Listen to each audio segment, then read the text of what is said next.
Hello दोस्तों, आप सभी का मेरे यूट्यूब चैनल पर स्वागत है। तो आज हम इंडियन पॉलिटी से रिलेटेड प्रश्न लेकर आए हैं जो काफ़ी इम्पोर्टेंट है आपके एग्ज़ाम के लिए, बहुत ही इम्पोर्टेंट है। तो प्रश्न है कि भारत ने सिविल सर्विस एग्ज़ाम के लिए, पीटी लेवल के एग्ज़ाम के लिए, एसएससी का एग्ज़ाम हो, सीएचएसएल का एग्ज़ाम हो, इन सारे एग्ज़ाम में भारत की संसद को एक संप्रभु निकाय के रूप में नहीं माना जा सकता, क्योंकि चार ऑप्शन दिया है। संविधान द्वारा केंद्र को सौंपे गए विषयों पर ही कानून बना सकता है। संविधान द्वारा केंद्र को सौंपे गए विषयों को नहीं माना जा सकता, इसके बारे में बताया। क्योंकि यह संविधान द्वारा केंद्र को सौंपे गए विषयों के बारे में ही कानून बना सकता है।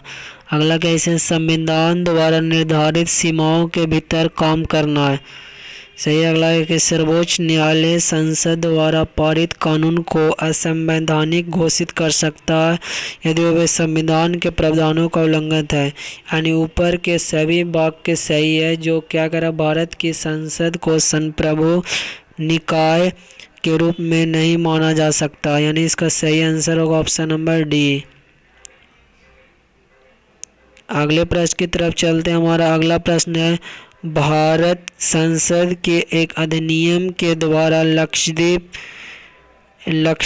मिनिकॉय और मिंदो द्वीप का नाम बदलकर लक्षद्वीप कर दिया गया था। तो यह कब कर दिया गया था कि संसद के एक अधिनियम द्वारा लक्षद्वीप मिनिकॉय और मिंदो द्वीप का नाम बदलकर लक्षद्वीप कर दिया गया था। तो यह 1973 में किया गया था। 1973 में संविधान में एक अधिनियम लाकर यह कार्य किया गया था। अगला प्रश्न है, राज्यसभा के सदस्य चुने जाते हैं। तो राज्यसभा के सदस्य कैसे चुने जाते हैं, आपको चार ऑप्शन दिया। तो ये जो चुने जाते हैं विधानसभा के निर्वाचित सदस्य होते हैं। क्या होते हैं, विधानसभा के, जो राज्यों में विधानसभा होते हैं उसके निर्वाचित सदस्य राज्यसभा के सदस्य के लिए क्या होते हैं, चुने जाते हैं। यानी इसका आंसर क्या था आपका, ऑप्शन नंबर सी। तब हम अगले प्रश्न की तरफ बढ़ते हैं। हमारा अगला प्रश्न है, पंचायत के सदस्य हैं।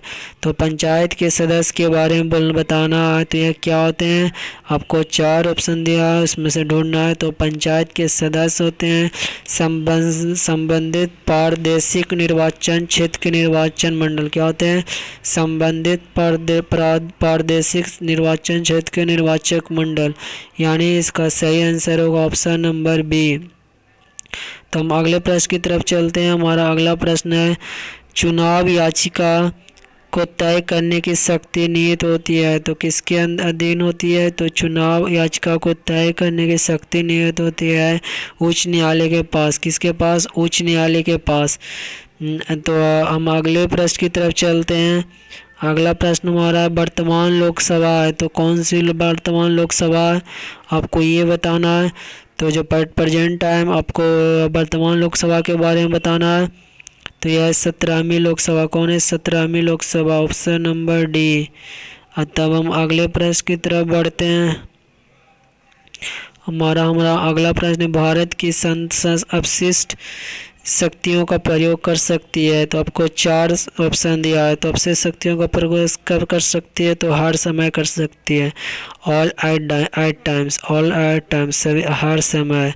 अगला प्रश्न है कि बहुत इंपॉर्टेंट प्रश्न, लोकसभा के सदस्य कार्यकाल के लिए कार्यालय में रहते हैं। तो कब तक रहते हैं, आपको चार ऑप्शन दिया है, आपको इसको ढूंढना है। तो इसका सही आंसर होगा 5 वर्ष के लिए। कब होते हैं, 5 वर्ष के लिए होते हैं।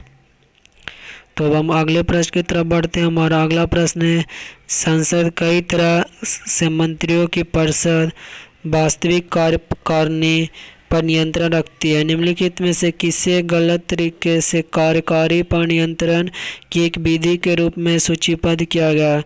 तो चार ऑप्शन दिया है, आपको सही ऑप्शन ढूंढना है कि संसद में कई तरह की मंत्रियों की परिषद वास्तविक कार्यकारिणी पर नियंत्रण रखती है। निम्नलिखित में से किसे गलत तरीके से कार्यकारी पर नियंत्रण रखने की एक विधि के रूप में सूचीबद्ध है। इसका सही ऑप्शन आपको प्रश्न होगा, पूरक प्रश्न होगा, स्थगन की मंशा होगा। तो इसका सही आंसर होगा इनमें से कोई नहीं, ऑप्शन नंबर डी। अगले प्रश्न की तरफ चलते हैं। हमारा अगला प्रश्न है, सुप्रीम कोर्ट और उच्च न्यायालय द्वारा जारी किए जा रहे हैं सकने वाले रिट की संख्या कितनी होती है?